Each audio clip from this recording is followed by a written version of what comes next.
partie la plus étroite des Rocheuses, à l'ombre des montagnes, se trouve une vallée où passent de nombreux animaux migrateurs.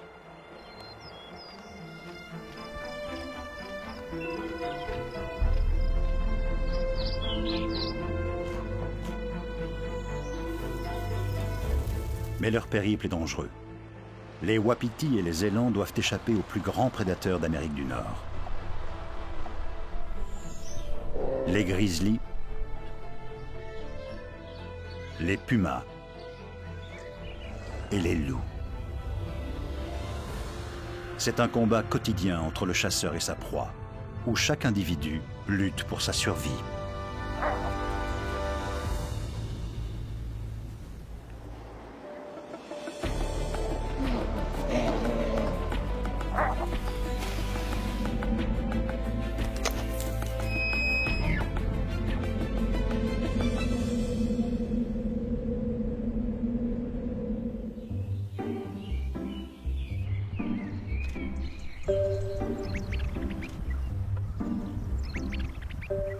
C'est le printemps dans les Rocheuses.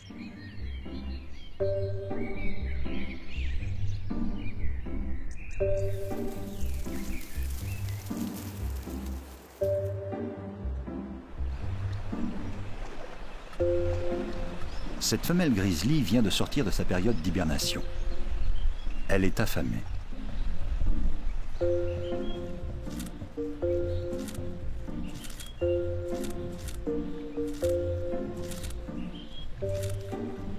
L'herbe printanière est un repas bienvenu qui lui permet de satisfaire momentanément sa faim.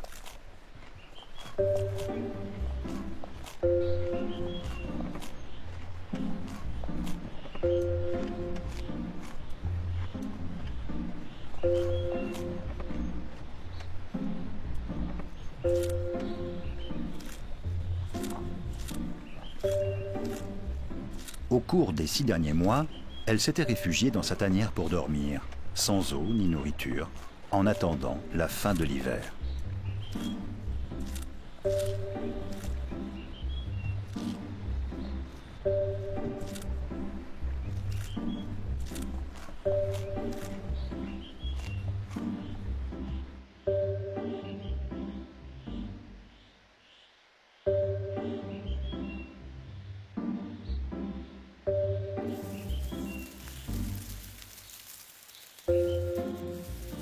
Pour survivre, elle a dû ralentir son rythme cardiaque jusqu'à descendre à 8 pulsations par minute en ne respirant qu'une fois toutes les 45 secondes.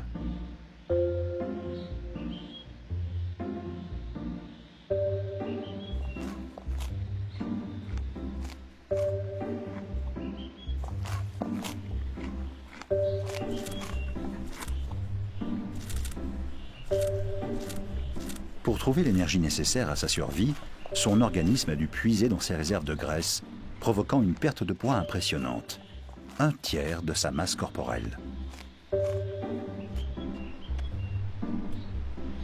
Maintenant qu'elle est réveillée et affamée, elle n'a plus qu'une seule chose en tête: trouver de quoi manger.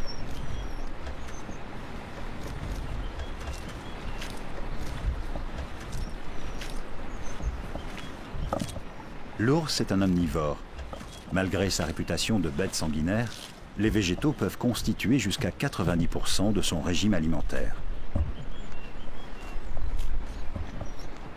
Son hibernation se termine lorsque les plantes recommencent à pousser à la fin de l'hiver. Il peut ainsi se nourrir dès son réveil.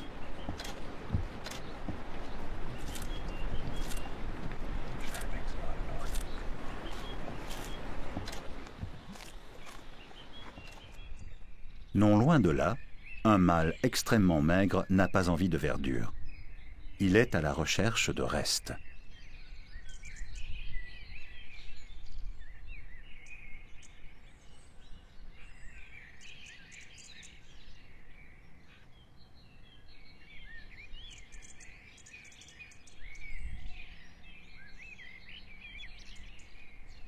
Il est encore trop faible pour tuer lui-même une proie. Il espère donc trouver une carcasse d'animal mort d'une cause naturelle ou tué par un loup récemment. Il va devoir reprendre des forces rapidement s'il veut récupérer sa place parmi les plus grands prédateurs de la forêt.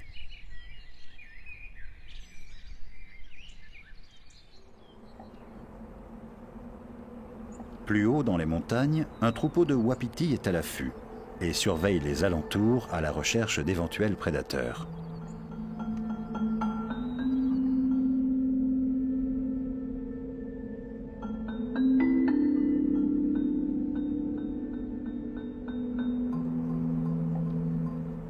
Ce groupe est principalement composé de femelles et de leurs petits. Certaines sont gestantes et mettront bas dans quelques semaines à peine.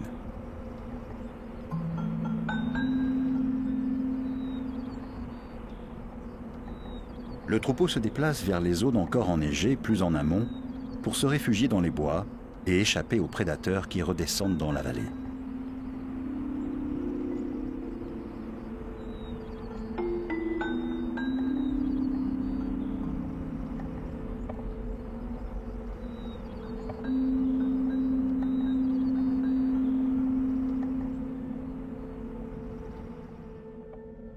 Le wapiti est le deuxième cervidé le plus grand du monde. Un mâle adulte peut peser jusqu'à 500 kg. Les Algonquins l'appellent wapiti, ce qui signifie littéralement croupion blanc. On comprend facilement pourquoi. Le troupeau a passé l'hiver à l'abri dans l'Elk Valley, au nord de la frontière entre les États-Unis et le Canada. D'ailleurs, en anglais, elk signifie wapiti. La saison a été rude. Le wapiti n'hiberne pas. Il gratte le sol pendant tout l'hiver pour parvenir jusqu'à la végétation qui subsiste sous la neige.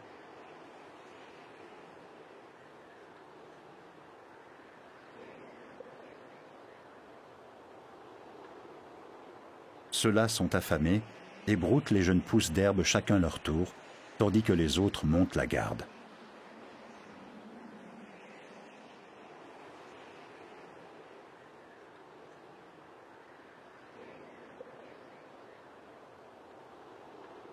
S'ils sont aussi vigilants, c'est pour une bonne raison. Le wapiti est un festin de choix pour de nombreux carnivores vivant dans ces forêts. Et à cette période de l'année, ils ont faim.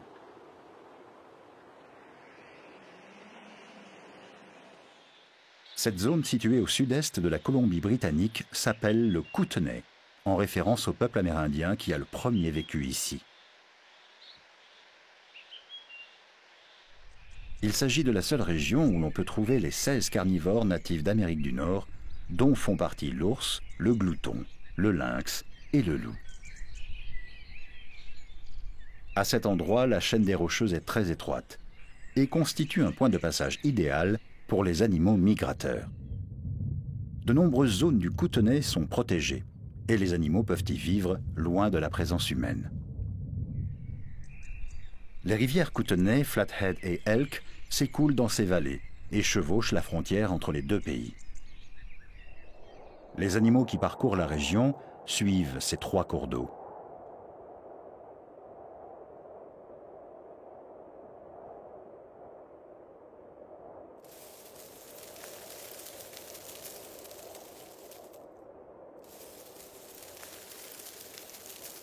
La plupart de ces mammifères traversent les rivières à un moment ou à un autre. Cela signifie que des herbivores comme le wapiti ou l'élan doivent prendre le risque de rencontrer les prédateurs les plus redoutables d'Amérique du Nord.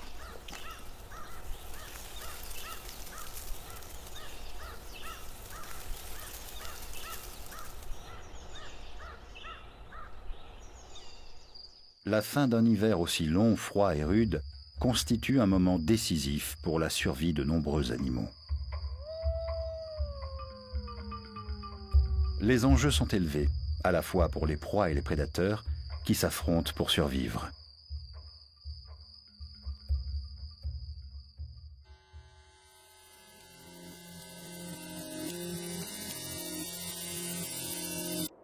Les wapitis se dirigent vers le nord, à l'ombre des Three Sisters.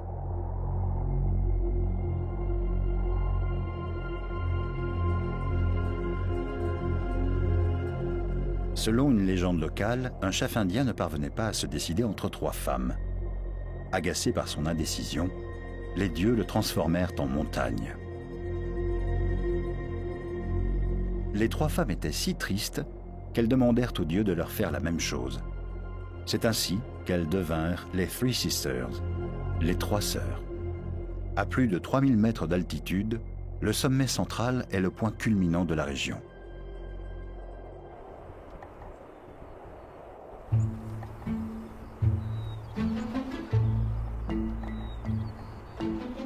Ce mâle, lui, n'a pas encore à se soucier du choix de sa partenaire. Il doit d'abord se concentrer sur sa ramure, car pour l'instant, ses bois sont bien trop courts. C'est la première année où les bois de ce jeune mâle se développent.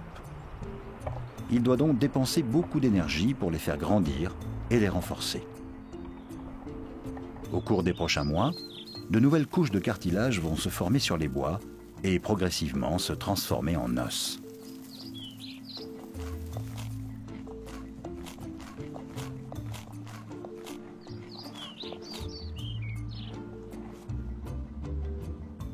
Si les conditions sont optimales, les bois peuvent grandir de 2,5 cm chaque jour. Il s'agit de la croissance tissulaire la plus rapide de tout le règne animal. Un tissu doux, le velours, recouvre l'os qui se développe en dessous. Il est irrigué par de nombreux vaisseaux sanguins qui permettent d'apporter les nutriments nécessaires à la croissance des bois.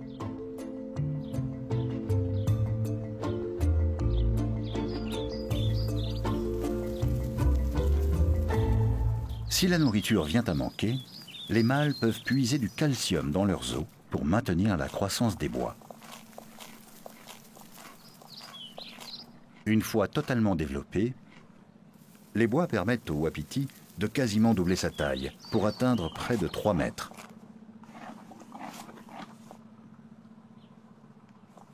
Ce processus se répète chaque année.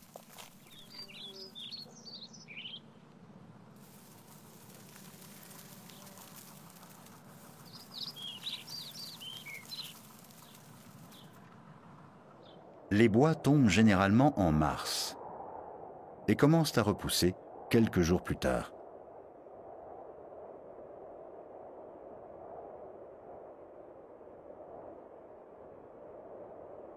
Ce jeune mâle quittera bientôt le troupeau pour permettre aux mères de s'occuper de leurs plus jeunes petits.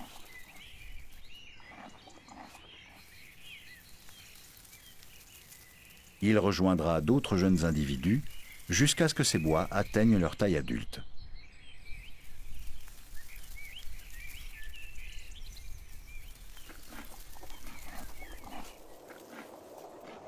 Au début de la période du rut, en septembre, les mâles se sépareront et entreront en compétition pour trouver le plus grand nombre de partenaires possible.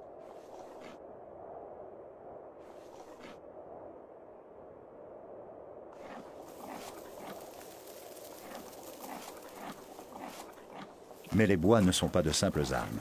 Ils permettent aux wapitis de se mettre en valeur. Grâce à eux, les femelles évaluent leurs partenaires potentiels. Plus les bois sont grands, plus le mâle est en bonne santé et plus sa progéniture sera forte. La seule chose qui compte est de transmettre son patrimoine génétique à la génération suivante. Mais si la fonte des neiges est une bonne chose pour le wapiti,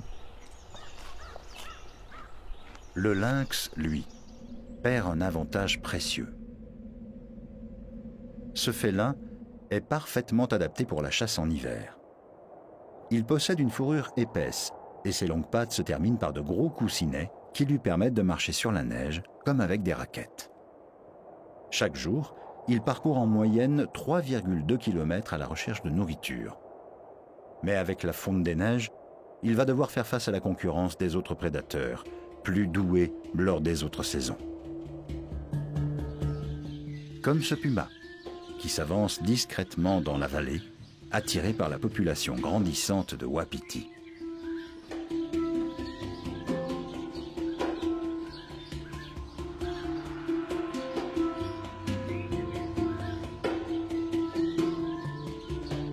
Ces carnivores ont tous un point commun, en plus de leur goût prononcé pour la viande. Ils sont moins nombreux que les herbivores.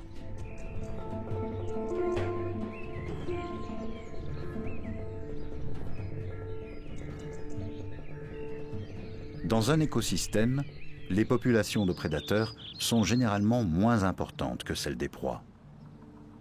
Si l'écosystème fonctionne normalement, il y a bien plus de plantes que d'herbivores. Et plus d'herbivores que de carnivores.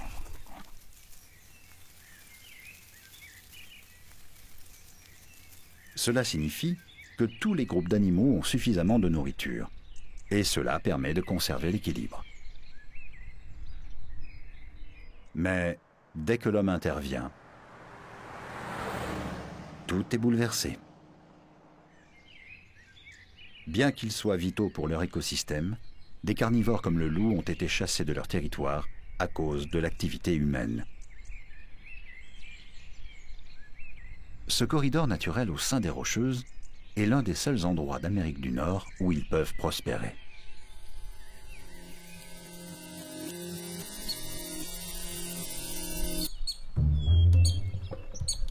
À l'est de l'Elk Valley, à la frontière entre la Colombie-Britannique et l'Alberta, dans le parc national des lacs Waterton, le plus proche cousin du wapiti, l'élan, est lui aussi de sortie.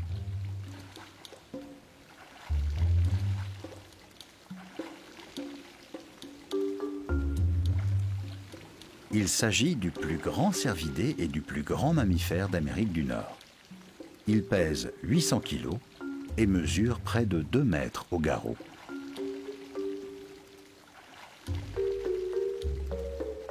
Mais lui préfère la solitude.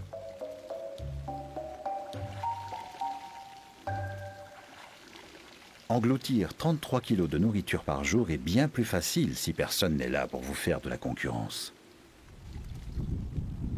Comme le wapiti, l'élan perd lui aussi ses bois chaque année, mais au début de l'hiver. Ces bois peuvent peser plus de 13 kilos. Devoir les porter en hiver lorsque la nourriture se fait rare serait une perte d'énergie. De l'énergie dont il a absolument besoin pour survivre. Mais ici, à Waterton, l'arrivée du printemps signifie qu'il y a bien assez de nourriture pour satisfaire l'appétit de tout le monde.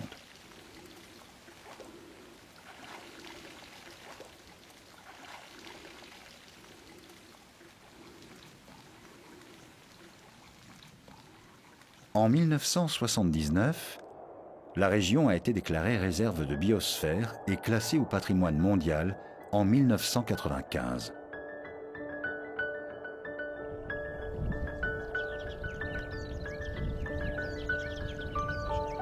Ici, les montagnes, les grandes prairies, les forêts de conifères, les lacs et les marais ne portent aucune trace d'activité humaine.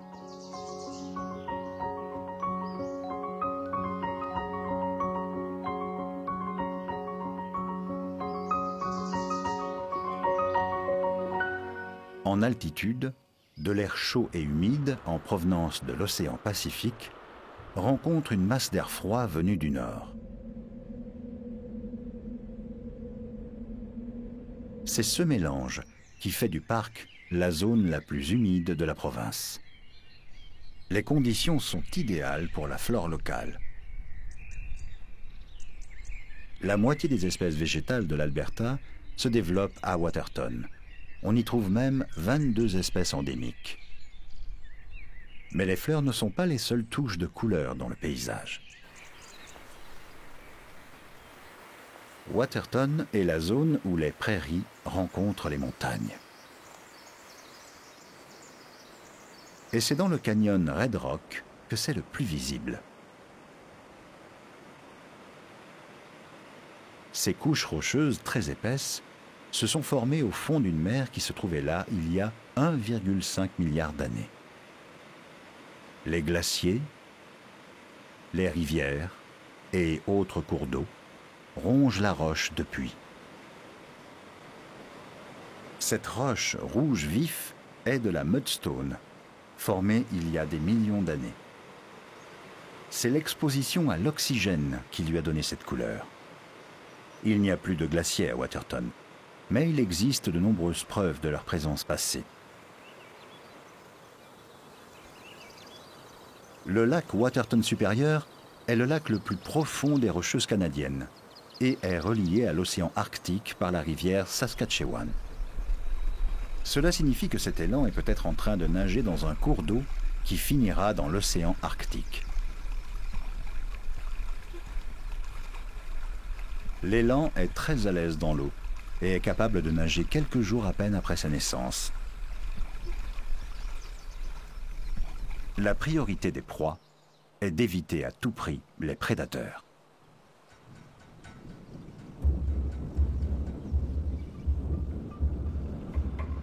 Et dans cette région frontalière, toutes les options sont bonnes à prendre.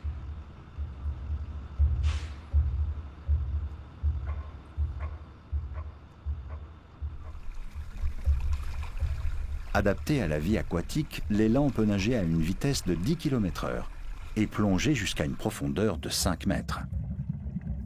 L'évolution a donné à l'élan des naseaux qui se ferment pour lui permettre de se nourrir des plantes sous l'eau et de s'enfuir en plongeant s'il est poursuivi. Et tant qu'à faire, autant être prévenu de la présence des prédateurs avant qu'ils ne vous repèrent. Ce mâle peut entendre les sons de très loin grâce à ses grandes oreilles qui peuvent tourner dans toutes les directions.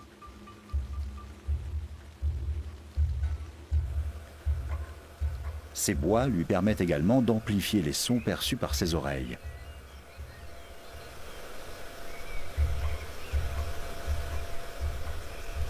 S'il entend un danger s'approcher, il peut s'enfuir dans les bois où sa fourrure brune très épaisse lui permet de dissimuler sa silhouette imposante.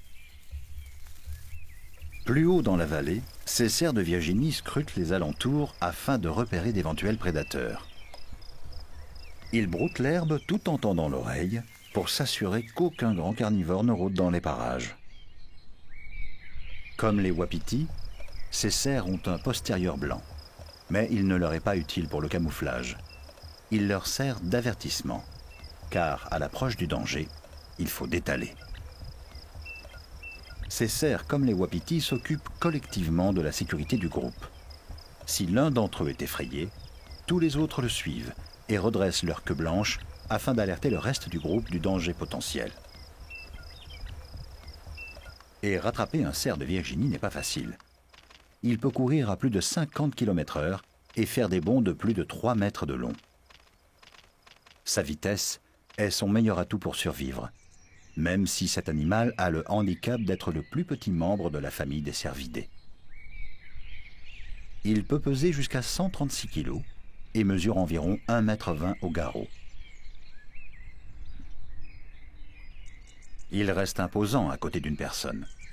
Mais dans cette forêt remplie de dangereux prédateurs, il n'est qu'un repas très appétissant.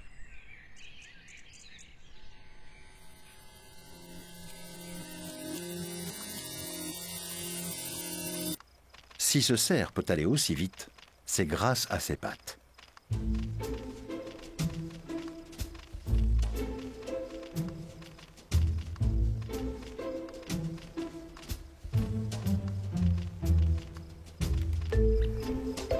Tous les cervidés sont des ongulés, ce qui signifie que ce sont des mammifères qui possèdent des sabots.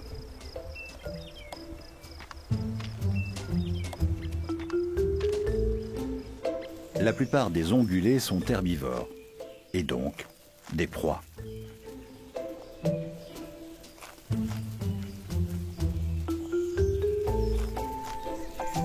Les sabots de ce cerf de Virginie sont des sortes de gros orteils très résistants et solides, conçus pour supporter le poids de tout son corps.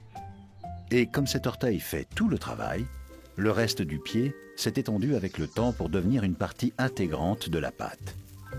La patte est donc devenue plus longue et a permis l'apparition de nouvelles articulations, permettant à l'animal de bondir plus loin et de s'enfuir plus vite.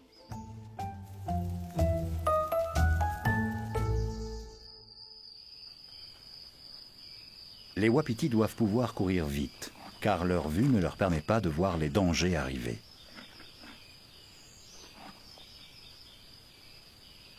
La plupart des proies ont les yeux situés sur le côté de la tête. Cette caractéristique leur confère une vision à 300 degrés, qui leur permet de surveiller plus de 80% de leur environnement.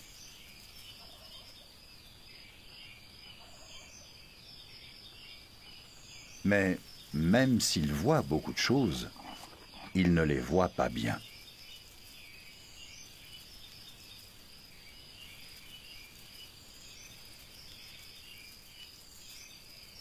Ils distinguent les mouvements, mais pas les détails.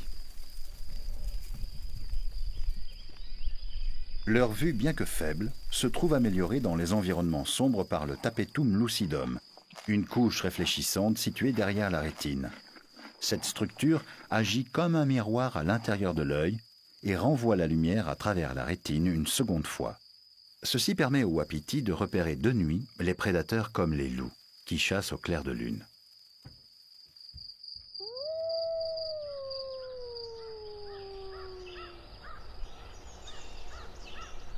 Mais le wapiti ne dispose pas simplement d'une vision grand angle de ce qui l'entoure. Si ses yeux ne suffisent pas, son museau prend le relais. Il possède des nerfs olfactifs très sensibles dans ses narines, le dotant d'un sens de l'odorat 1000 fois plus développé que celui de l'homme. Les prédateurs comme les ours et les loups, eux, ont généralement de grands yeux situés à l'avant du crâne, comme chez les êtres humains. Ils n'ont donc qu'une vision à 180 degrés. Mais même si leur champ de vision est restreint, celui de chaque œil se superpose à l'autre et leur permet de percevoir la profondeur.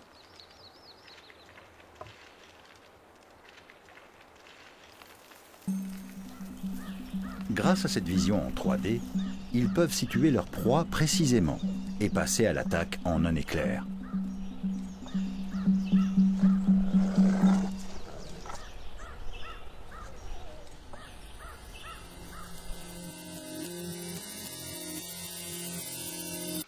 Dans la partie sud du Kootenay se trouve la rivière Flathead, qui s'écoule vers les États-Unis. Les scientifiques la considèrent comme l'un des endroits les plus importants du monde d'un point de vue écologique.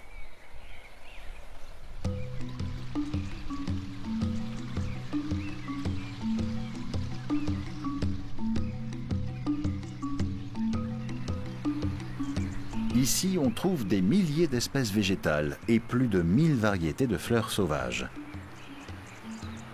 C'est plus que dans le Serengeti, en Afrique.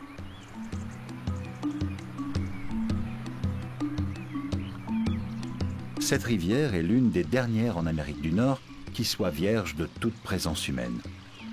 C'est la seule zone du sud du Canada qui n'ait jamais été habitée par l'homme. Elle abrite 6 espèces d'artiodactyles, des mammifères possédant un nombre pair de doigts à chaque patte, ainsi que 10 espèces de poissons. Et c'est l'une des dernières régions d'Amérique du Nord où l'on trouve encore toutes les espèces animales qui étaient présentes à l'époque de la colonisation de ce territoire par les Européens. Malgré cela, la vallée de la rivière Flathead n'est pas une zone protégée, contrairement à son voisin, le parc national des lacs Waterton. La vallée de la rivière Flathead abrite une importante population d'ours. C'est là, en Amérique du Nord, qu'on trouve la plus grande concentration de grizzlies. Autrefois, il y avait des grizzlies sur l'ensemble du continent, mais ils ont été chassés de 98% de leur territoire dans 48 États plus au sud.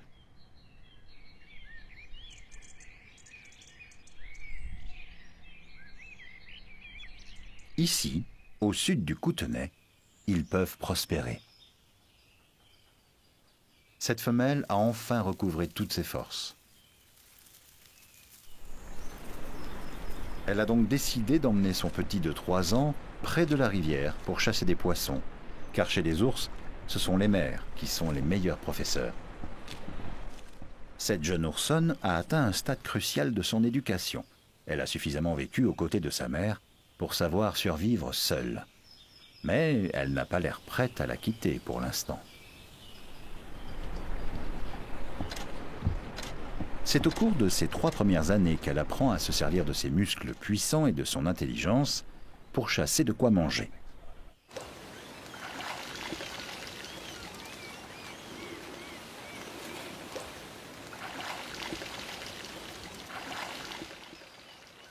Les ours sont de véritables spécialistes. Pour attraper des saumons remontant le courant,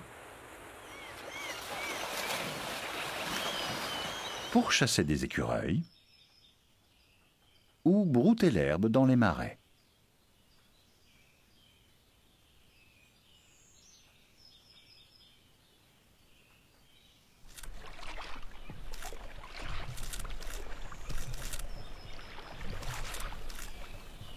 Tout cela dépend de ce que leur mère leur apprend au cours de cette période décisive de leur vie. Les ours possèdent aussi un sens de l'odorat très développé, plus puissant que celui d'un chien de chasse. Cela leur permet de sentir de la nourriture de très loin. Mais sentir une proie n'est utile que si on peut s'en approcher. Bien que les femelles pèsent jusqu'à 360 kg, et que les mâles peuvent atteindre un poids impressionnant de 770 kg, ces animaux sont très rapides.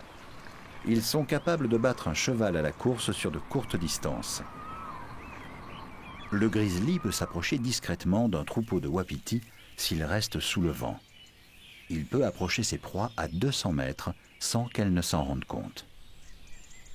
Mais aujourd'hui, ces ours se concentrent sur la pêche. Bonne nouvelle, car non loin d'ici, une mère wapiti essaie également d'apprendre une leçon importante à son petit. Le printemps est déjà bien avancé. Les femelles wapitis gestantes s'éloignent donc du troupeau pour mettre bas à l'abri dans la forêt.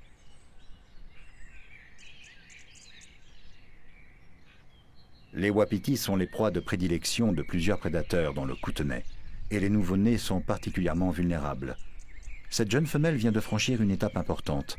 Elle a survécu 3 semaines dans cette forêt remplie de grands carnivores. Elle est à présent prête à explorer son environnement.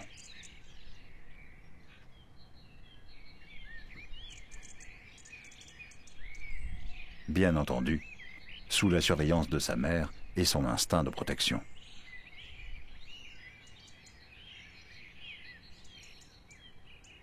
Juste après avoir mis bas, la femelle mange le placenta pour effacer toute trace de la naissance. Elle cache son petit dans les hautes herbes, loin de ses congénères, pour le protéger des prédateurs. Et la nature elle-même a donné au faon de quoi se dissimuler dans le feuillage, son pelage tacheté.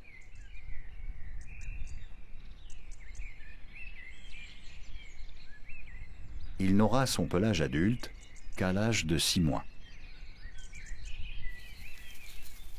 Pendant ces premières semaines, le faon n'émet aucun bruit, ni aucune odeur. Cette petite a survécu. Pour la première fois, elle commence à découvrir la forêt.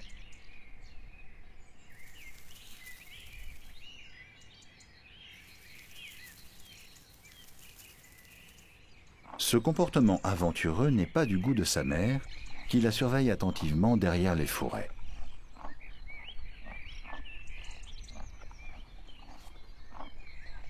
Après tout, que ce soit chez les ours ou les wapitis, la mère sait ce qui est bon pour sa progéniture. Plus en aval, dans la vallée de la rivière Flathead, un autre jeune herbivore explore prudemment son environnement pour la première fois.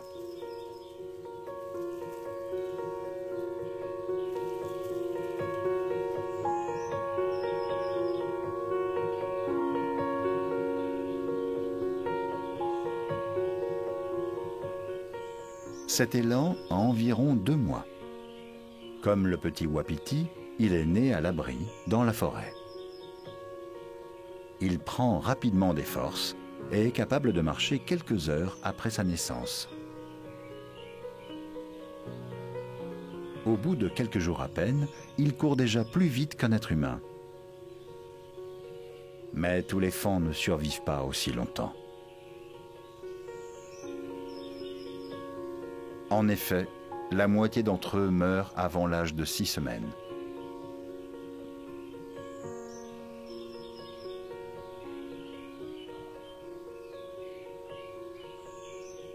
Mais sa mère reste sa meilleure protectrice. Elle le surveille attentivement, prête à intervenir si elle sent un danger arriver.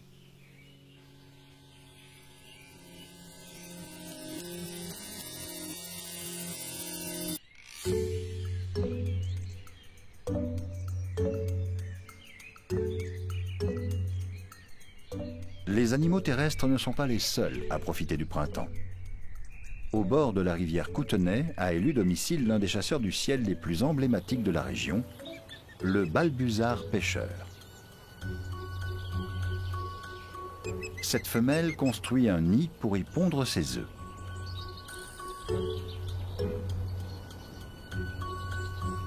Le balbuzard a le dessus de la tête blanc, ce qui contraste avec le bandeau noir qu'il a autour des yeux. Cet oiseau de proie émet des sifflements courts et aigus et vit dans toutes les régions du globe, sauf au pôle. On le qualifie de pêcheur, car la majeure partie de son régime alimentaire est constituée de poissons.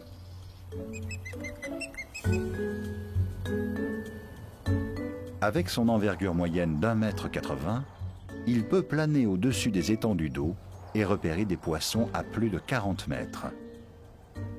Sur ses pattes, le doigt externe réversible est idéal pour saisir les poissons glissants.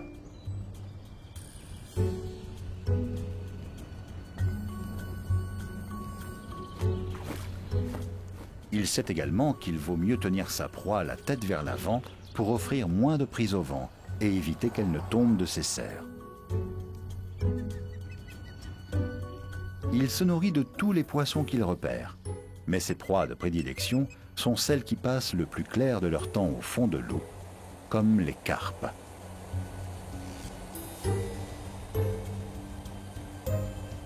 Il s'attaque aussi aux gros bancs de poissons qui se déplacent à la surface des grands lacs de la région.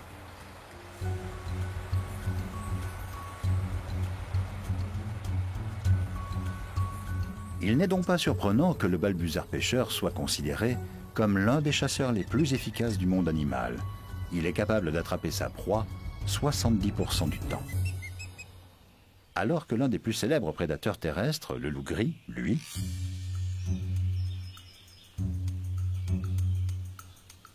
n'affiche un taux de succès que de 10%.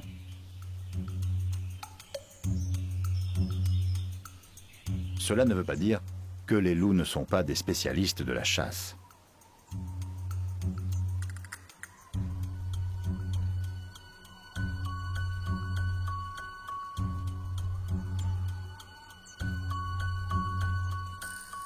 Ils savent simplement quand il faut abandonner. En amont, dans la vallée de la Flathead, ces loups sont en pleine période de reproduction. Ils ne s'accoupleront que s'ils ont assez de nourriture pour subvenir aux besoins des futurs louveteaux. En général, seuls la femelle et le mâle dominant se reproduisent, tandis que les autres membres de la meute s'occupent de chasser. Les mâchoires du loup sont très puissantes et comportent 22 dents tranchantes. Elles sont capables d'exercer une pression égale à 105 kg par centimètre carré, soit 2 fois plus qu'un berger allemand. C'est ce qui leur permet de s'attaquer à de grands animaux comme le wapiti et l'élan.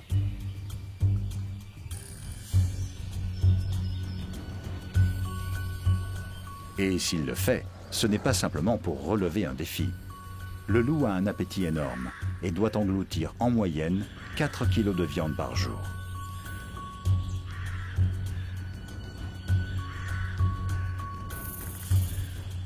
Lorsqu'il avance accompagné de sa meute, il étudie constamment son environnement.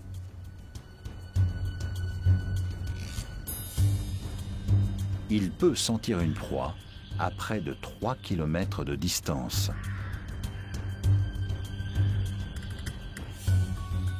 Et l'entendre à plus de 10 km dans la forêt.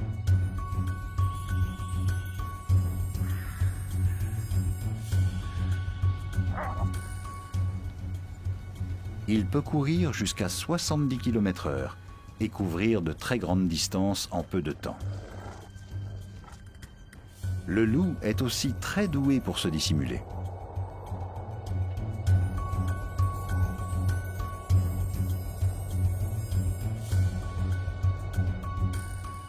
Et s'il ne veut pas être vu, c'est parce que son plus grand prédateur est l'homme. Les loups sont victimes de la chasse depuis des siècles, et cela a eu des conséquences dramatiques dans la région. Quand les premiers colons sont arrivés en Amérique du Nord, des centaines de milliers de loups gris vivaient sur le continent. Très rapidement, la menace qu'ils représentaient pour le bétail et le gibier en ont fait l'ennemi public numéro 1, et il a commencé à être chassé.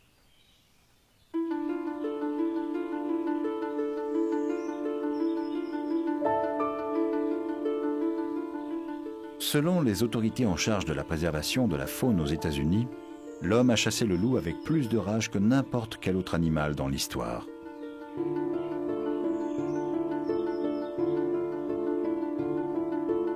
À une époque, ceux qui en abattaient recevaient des primes, et des populations entières de loups ont été décimées par des empoisonnements à grande échelle.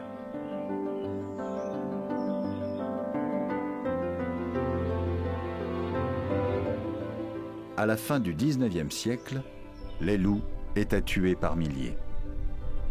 Rapidement, ils ont totalement disparu de la plus grande partie de l'ouest des États-Unis et de certaines régions du Canada. Même dans la région très sauvage du Kootenay, les loups n'étaient plus en sécurité. Ils ont fini par disparaître de l'écosystème. Avec la diminution du nombre de prédateurs, les populations de proies n'étant plus régulées ont pullulé. Les cerfs, les wapitis et les élans ont proliféré et dévoré toute la végétation jusqu'à ce qu'ils finissent par mourir de faim.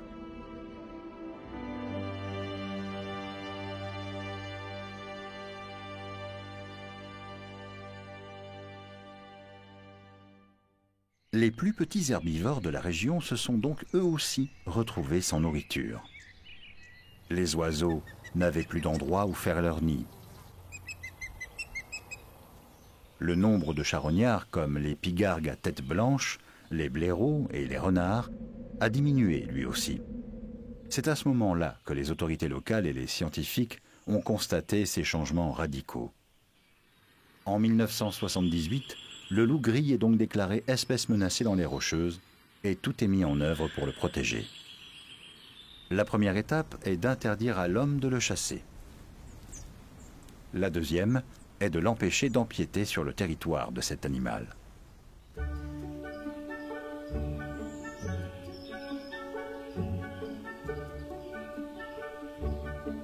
Depuis, les loups gris se sont multipliés et on en dénombre aujourd'hui plusieurs milliers.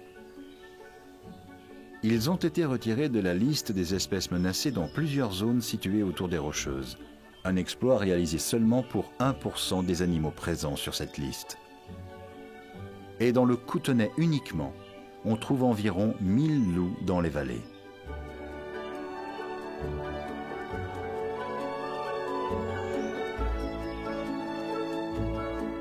L'écosystème tout entier a enfin retrouvé sa splendeur passée.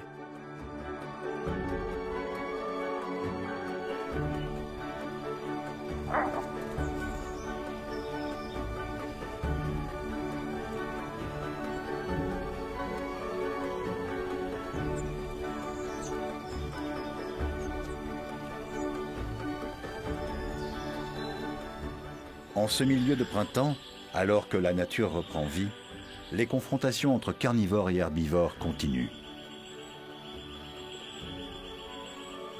Les régions frontalières des Rocheuses abritent des populations de prédateurs et de proies dont le nombre est équilibré.